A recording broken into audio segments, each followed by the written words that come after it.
Some people lose their power long before life takes anything from them. They hand it away piece by piece simply by talking too much.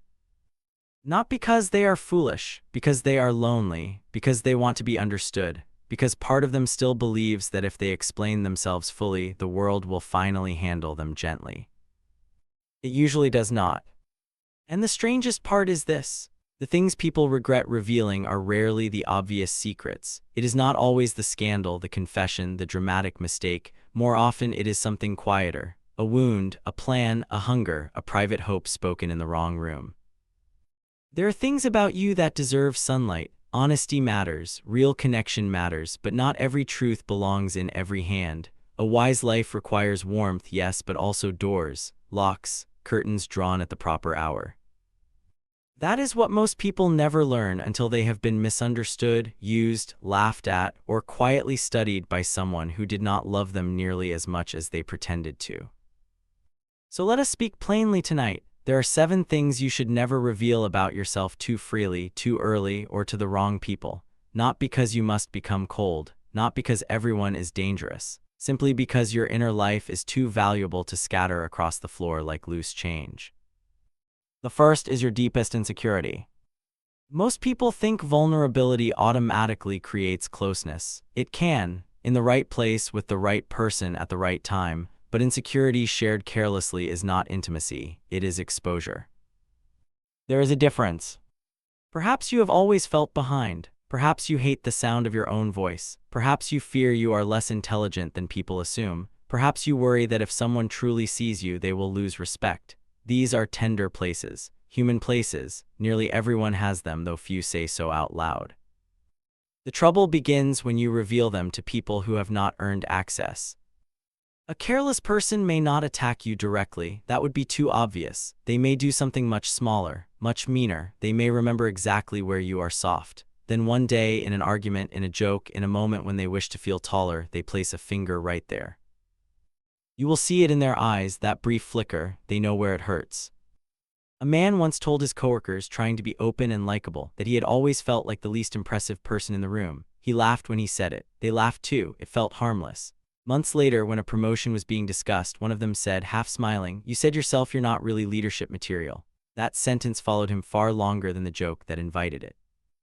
People often treat your repeated self-description as instruction. If you constantly confess your weakness, some will begin to see only the weakness. Even kind people do this without meaning to. The mind is lazy. It grabs the label you hand it.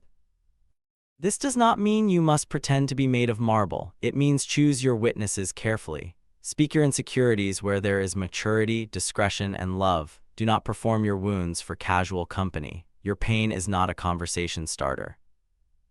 The second thing you should not reveal too early is every plan you are excited about. This one surprises people. They say, "But if I talk about my goals, I stay motivated." Sometimes, for a day or two, then something odd happens. The energy leaks out.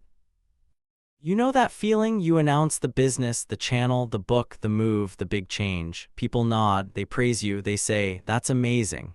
And afterward you feel strangely satisfied, as if you have already done part of the work. But you have done nothing yet. Words can create a false sense of completion. Your brain enjoys the social reward before the effort has been paid for. You get the applause without the climb.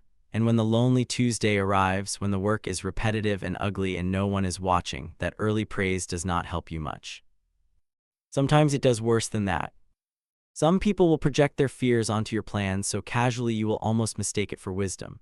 "Are you sure? That field is crowded. That's risky." People like us don't usually do things like that. They say it while stirring coffee, while checking their phone, while carrying around abandoned dreams of their own. Yet somehow their doubt lands on your fresh idea like dust on wet paint. Not every seed needs to be shown to the neighborhood before it has roots. A young woman decides she will return to school after 10 years away. The moment she tells everyone, the opinions begin. Who will watch the children? Are you too old for that now? Is it worth the money? She has not even filled out the first form, and already she's defending a life she has not lived yet. Quietly, her excitement turns into explanation. Explanation turns into fatigue. Fatigue turns into delay. Then nothing happens.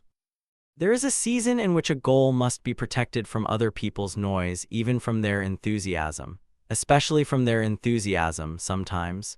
Speak when you need accountability from someone wise. Speak when logistics require it, but do not confuse broadcasting with building. The third thing to keep private is every good deed you do. This may sound old-fashioned, good. Some old-fashioned things were keeping civilization stitched together. If you do something generous and your first impulse is to display it, pause there. Sit with that impulse for a moment. Ask it a few rude questions. Why must this be seen? Why must it be known? Why does kindness need an audience tonight? I am not talking about public causes or fundraising or sharing helpful examples when it truly serves a purpose. I am talking about that subtle appetite to be witnessed as a good person. It creeps into almost everyone. It can turn compassion into theater before you notice it. And the problem is not merely moral, it is psychological. Once the self-image becomes more important than the act itself, you start serving the image. You become less honest, less generous, really, more curated. Then resentment enters the room. You help someone, but because part of you wanted to be admired, you begin keeping invisible score. You notice who thanked you correctly, who mentioned it, who failed to appreciate the weight of your sacrifice. Suddenly, what could have been clean becomes sticky. A quiet favor stays light in the heart. A displayed favor often comes back demanding interest. There is another reason to keep some good deeds private. The moment you build a reputation around your virtue, people stop seeing your humanity. They either put you on a pedestal or wait for you to slip from it. Neither is comfortable, neither is real. Do what is right because it is right. Let some kindness vanish into the floorboards. Let some moments belong only to your conscience. Not everything noble needs lighting, music, and a witness list. Now here is where the matter becomes more delicate. The fourth thing you should never reveal casually is your family wounds to people who have not proven they can hold them with care. Family pain is strange. It can make you feel ancient and 5 years old at the same time. Many people speak about it too quickly because they are tired of carrying it alone. That is understandable. Sometimes a new friendship feels warm, and warmth creates a dangerous illusion of safety. So out comes the whole history. The cold father, the critical mother, the sibling rivalry that never really ended, the chaos, the drinking, the silence at the dinner table, the years of pretending things were normal. And for a moment relief arrives, someone knows, someone sees it. Then later, perhaps after trust has thinned, those sacred details begin to feel overexposed. The listener changes. They grow distant or careless or curious in the wrong way. Your childhood becomes their private trivia. Your pain becomes context they were never disciplined enough to deserve. Be careful here. Your history explains parts of you, yes, but once certain things are said, they cannot be unsaid. People may use your family wounds to interpret everything about you. Your caution becomes daddy issues. Your need for space becomes trauma. Your standards become fear of abandonment. In less mature hands, your whole character gets reduced to a file folder. Human beings love simple explanations for complex people.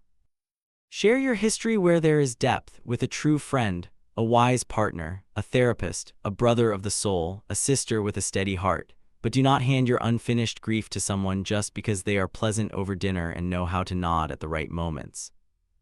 Some people know how to listen, fewer know how to carry what they hear. The fifth thing to keep to yourself is the exact extent of your limits before trust has been earned. This one matters more than most people realize. If you reveal too cheaply what you will tolerate, how much you can give, how badly you need a job, how long you will wait, how many times you will forgive, people begin adjusting themselves around those limits. Not always maliciously, sometimes instinctively, but they do it. If a person learns that you are terrified of being abandoned, they may start expecting you to stay through treatment you should have walked away from. If they learn you cannot stand disappointing anyone, they may begin leaning on that weakness without even naming it. If a boss senses you are desperate, your boundaries suddenly become negotiable in ways that should concern you. This is why calm, quiet self-respect matters, not dramatic speeches, not threats, just the steady habit of revealing your capacity through action rather than explanation. You do not always need to announce your line. Sometimes you simply step back when it is crossed. There is power in being a person others cannot easily map, not mysterious in a childish way, not playing games, just inwardly governed. Hard to pressure because you are not narrating your fears all day long. Hard to corner because your self-worth does not sit on the table with the bread basket. Many lives become more peaceful the moment a person stops over-explaining what they can and cannot bear. Let people discover respectfully that you have standards. The sixth thing you should not reveal to everyone is your need for approval. This one, I think, breaks more adults than they care to admit. A child wants approval because a child must belong to survive. Perfectly normal. But many people grow older without ever examining how much of their behavior is still arranged around being liked, chosen, praised, included, reassured. So they leak it, constantly, in tone, in timing, in how quickly they answer messages, in how often they apologize, in how much they explain themselves when no explanation was required. And people can feel it. Neediness has a scent, not because the person is weak, because the person is unconvinced of their own standing. They are waiting for the room to tell them what they are worth. That is exhausting, first for you, then eventually for others. Imagine someone who shares an opinion and then immediately starts sanding it down. I mean, maybe I'm wrong. I don't know, that's just me. Sorry, I'm being weird. Watch what happens. Their words lose weight before anyone else even touches them. They reject themselves in advance, hoping the world will be gentler. It rarely is. If you need constant reassurance, do not announce that need to every room by the way you carry yourself. Tend to it privately. Strengthen it quietly. Build a life that does not depend on daily applause to remain emotionally upright. This is slow work, very slow sometimes. It may begin with simple things, saying less after making your point, letting a text sit for an hour, wearing something you like without asking 6 people what they think, making a decision and resisting the urge to poll the whole village. You do not become secure through slogans. You become secure through repeated evidence that you can survive disapproval and remain yourself. That realization changes a person more than they expect. And the seventh thing, perhaps the most important of all, is your next move after a setback. When life bruises the ego, people rush to explain their recovery before it is real.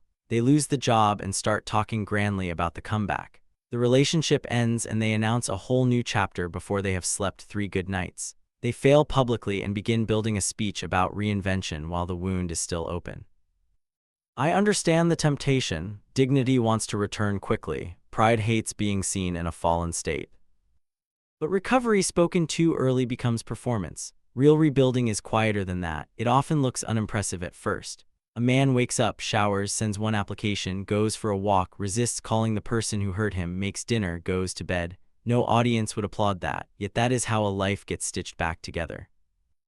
If you reveal your comeback too soon, 2 things happen. First, you invite commentary into a fragile process. Second, you start identifying with the story of recovery more than the work of it. The image of becoming strong can become another hiding place from actually becoming strong. There is a peculiar dignity in moving silently for a while. Let them think you are still figuring things out. Perhaps you are. Let them underestimate the steadiness with which you are rebuilding. Let your life deliver the news later without trumpet, without preface. People respect quiet transformation more than loud intention, even if they do not admit it, even if they pretend otherwise. Human beings trust what has been lived. Now, before this sounds too severe, let me say something important. The lesson here is not tell no one anything. That is fear dressed as wisdom. A locked heart becomes a lonely house. The real lesson is discernment. Not everyone deserves the same version of you. That sentence offends people who prefer access without responsibility. Let it offend them. A healthy person has layers, public manners, friendly conversation, earned trust, deep confidence, sacred ground. You are allowed to have inner rooms not everyone enters. Psychologists have long noticed that human beings are not damaged by openness itself. We are damaged by misattuned openness. By revealing what is tender to someone who lacks the character to receive it, by confusing relief with safety, by mistaking fast familiarity for real trust. That is where the pain comes from. You tell someone something meaningful, they mishandle it. Now your nervous system learns the wrong lesson. Never open up again. But the wiser lesson is narrower. Open wisely, open slowly, watch what people do with smaller truths before giving them larger ones. That one adjustment can save you years. It can save your ambition from unnecessary doubt, your healing from cheap interpretation, your generosity from vanity, your boundaries from negotiation, your self-respect from the exhausting theater of needing everyone to clap before you believe you matter. And if this all feels a little uncomfortable, good, some truths are supposed to. We live in an age that confuses constant disclosure with authenticity. As if spilling every thought, every hurt, every plan, every weakness into public view makes a person deep. It does not. Often it just makes them easier to influence, easier to label, easier to consume. Privacy is not deception. Privacy is stewardship. A gardener does not uproot a seed every morning to prove it is growing. A person with sense does not expose every private thing just to prove they are honest. Some parts of your life grow better under protection. So the next time you feel the urge to explain yourself completely, stop for a breath, ask a quieter question. Has this person earned the truth I am about to hand them? Not can they understand it, not will they find it interesting. Have they earned it? That one question can spare you a great deal of sorrow. Keep your deepest insecurity for those who know how to be gentle without becoming patronizing. Keep your plans sheltered until they have legs. Let some good deeds remain unseen. Guard your family wounds from casual hands. Reveal your limits through dignity, not over-explanation. Heal your need for approval in private. And when life knocks you down, rebuild with more substance than noise. There is nothing false about that, nothing cold, nothing manipulative. It is simply the behavior of a person who has finally understood that openness is precious precisely because it is not cheap. Tell me honestly, have you ever shared something personal too soon and wished you could take it back?